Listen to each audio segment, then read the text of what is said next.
Hi friends, welcome to Sabina சமையல். இன்றைக்கி ஒரு அருமையான ஒரு தக்காளி தொக்கு தாங்க செய்ய போகிறோம்.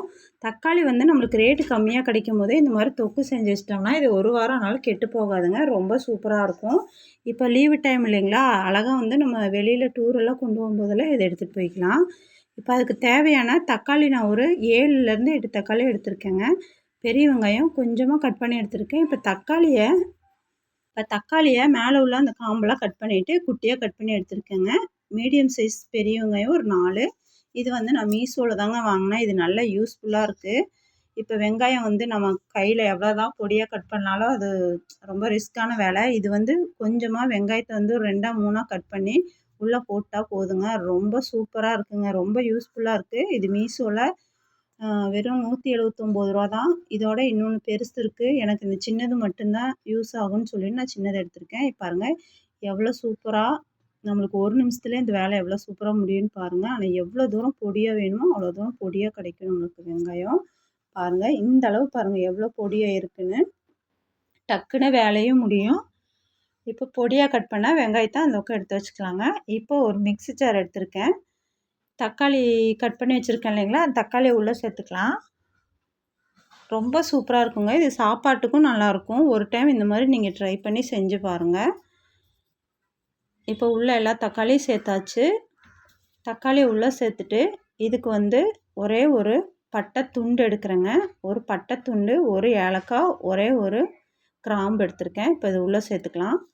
சேர்த்துட்டு ஒரு 1/2 டீஸ்பூன் போல் நான் சோம்பு எடுத்திருக்கேன். சோம்பு ஆப்ஷனல் தான், உங்களுக்கு பிடிச்சா நீங்கள் சேர்த்துக்கோங்க. இது நல்லா மணமாக இருக்கும் போட்டோம்னா. அப்புறம் இந்த மசாலா கொஞ்சம் இதில் சேர்த்துக்கலாங்க. நான் மிளகா பொடி ஒரு 3/4 டீஸ்பூன் எடுத்திருக்கேன். உங்களுக்கு காரம் எவ்வளோ வேணுமோ அதுக்கு தகுந்த மாதிரி போட்டுக்கோங்க. மஞ்சள் பொடி ஒரு 1/4 டீஸ்பூன் போட்டிருக்கேன். இப்போ இதை நல்லா நெய்ஸாக இப்போ அரைச்சி எடுத்தாச்சு. இந்த பக்கம் ஒரு பேன் வச்சுட்டு ஒரு 3லேருந்து 4 டீஸ்பூன் ஆயில் ஊற்றிக்கலாம். ஆயில் ஊற்றி ஆயில் நல்லா காஞ்சதும் கொஞ்சமாக கடுகு போட்டுக்கலாங்க தாளிக்கிறதுக்கு. இப்போ எண்ணெய் நல்லா காஞ்சிருச்சு. இப்போ கடுகு கொஞ்சமாக சேர்த்தாச்சு. சேர்த்துட்டு இது கடுகு நல்லா பொரிஞ்சு வரட்டும். வந்தோன்னா கருவேப்பிலை சேர்த்துக்கலாம்.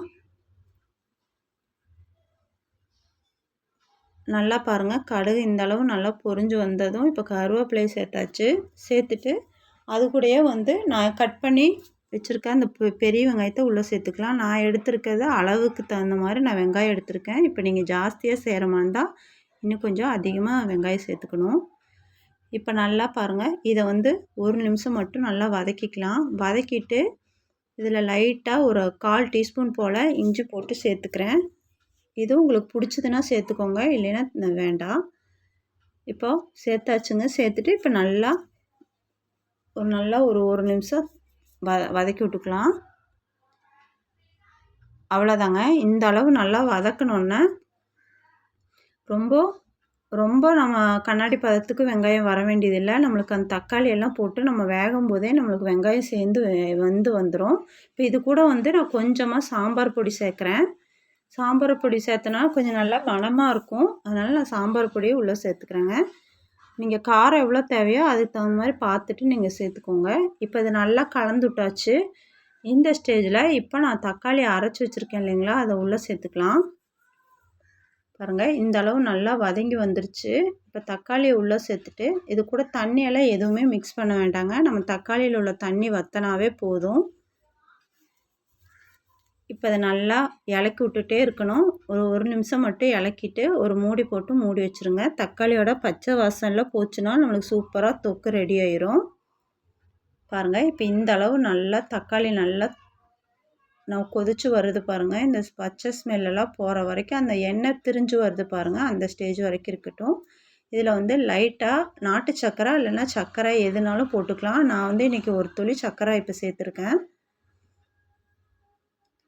இனிப்பு, புளிப்பு, காரம் இது எல்லாமே இருக்கனால கொஞ்சம் சூப்பராக இருக்கும். அதனால் நான் கொஞ்சமாக சர்க்கரை சேர்த்துருக்கேன். உங்களுக்கு பிடிச்சா சேர்த்துக்கோங்க, இல்லைன்னா வேண்டாம்.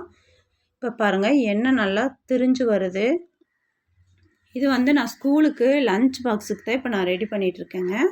கொஞ்சம் உப்பு பத்தாமல் இருந்துச்சு, அதனால் கொஞ்சமாக சேர்த்துக்கிறேன். சேர்த்துட்டு இப்போ நல்லா கலந்து விட்டுக்கலாம். அவ்வளோதாங்க. அருமையாக நம்மளுக்கு தக்காளி தொக்கு சூப்பராக ரெடி ஆயிடுச்சு.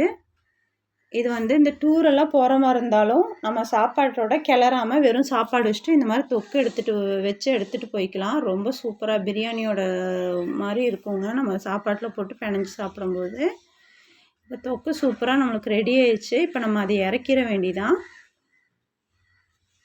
அவ்வளோதாங்க. அருமையான தொக்கு இப்போ நம்ம ரெடி ஆயிடுச்சு. இப்போ வந்து இது ஸ்கூலுக்கு தான் நான் ரெடி பண்ணியிருக்கேன்னு சொன்னேன் இல்லைங்களா? இது வந்து அப்படியே இறக்கி வச்சுட்டு குட்டி ஆப்பம் நான் இப்போ ஊற்றி காமிக்கிறேன். இப்போ அதுக்கு ஒரு பேன் வச்சுட்டு இப்போ நைட்லேயே நான் ஆட்டி வச்சுருக்க மாவு இப்போ எனக்கு நல்லா புளிச்சு கிடச்சிருக்கு. இப்போ அதில் வந்து குட்டி ஆப்பம் ஊற்றிக்கலாம். இந்த மாதிரி குழந்தைங்களுக்கு செஞ்சு கொடுத்தா ரொம்ப விரும்பி சாப்பிடுவாங்க. இதே மாதிரி குட்டி குட்டியாக நம்ம எல்லாத்தையுமே ஊற்றிட்டு பார்க்கலாங்க. ரொம்ப டேஸ்ட்டாகவும் இருக்கும். நீங்களும் இந்த மாதிரி ஒரு டைம் உங்கள் வீட்டில் நீங்கள் ட்ரை பண்ணி பாருங்கள். அவ்வளோதாங்க. அருமையான நம்மளுக்கு லஞ்ச் பாக்ஸுக்கு சூப்பரான குட்டியாப்பம் தக்காளி தொக்கு சூப்பராக ரெடி ஆயிடுச்சு. நீங்களும் இதே மாதிரி உங்கள் வீட்டில் உங்கள் குழந்தைங்களும் செஞ்சு கொடுங்க. இந்த லீவு டைமும் சரி ஸ்கூலுக்குனாலும் சரி டக்குன்னு ஒவ்வொரு டைம் இந்த மாதிரி செஞ்சு கொடுத்தீங்கன்னா ரொம்ப சாப்பிடாத குழந்தைங்க கூட சாப்பிட்டு வருவாங்க. அதாங்க இந்த வீடியோ உங்களுக்கு பிடிச்சா லைக் சப்ஸ்கிரைப். அடுத்த வீடியோ சந்திக்கலாம். பாய்.